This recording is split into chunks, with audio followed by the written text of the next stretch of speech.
Have you ever found yourself struggling with a lack of motivation or unsure of what to write in your Hobonichi Cousin daily pages? Well, in this video, I got you covered. I'll be diving into 5 top ideas that you could use to organize and boost your productivity. Let's break this page into 5 sections. Section 1 will be top here. Boxes on the right next to the date. It comes with 5 to-do boxes. Some of the ideas you can use for this section are: use this area to write your most important events, tasks of the day. You can also use it for 5-line habit tracker, health information such as water consumption, sleep, and steps. You can also use it for 5-line gratitude log.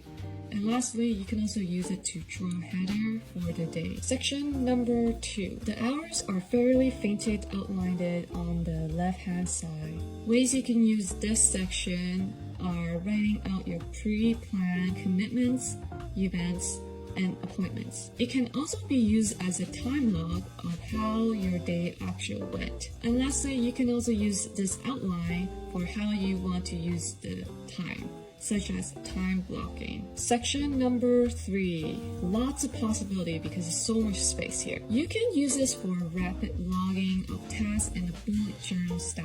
You can also use it for space for journaling, daily drawing, sketches, meeting notes, and even to-do lists that you wish to do for that day. And lastly, collection, ideas, brainstorming, and so forth. This is a great space for that. Section number 4 will be right here, the narrowest area below the outlined schedule. You can use this space for food diary, exercise log, gratitude log, in-depth meeting and appointment notes. And lastly, daily writing or art challenge. Section number 5 will be here, and you can use this section for long-form journaling, project management, shopping lists, or even house chores. What do you need to do? Cleaning, washing dishes, laundry, and so forth.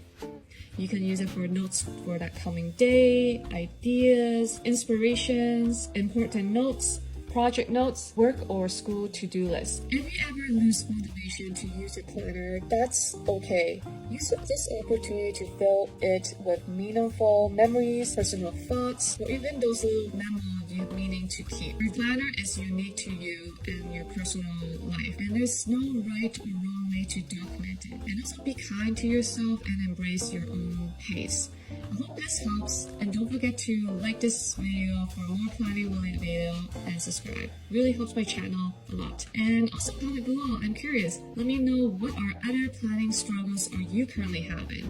Let's talk about it. I'll see you next time. Bye planner friends!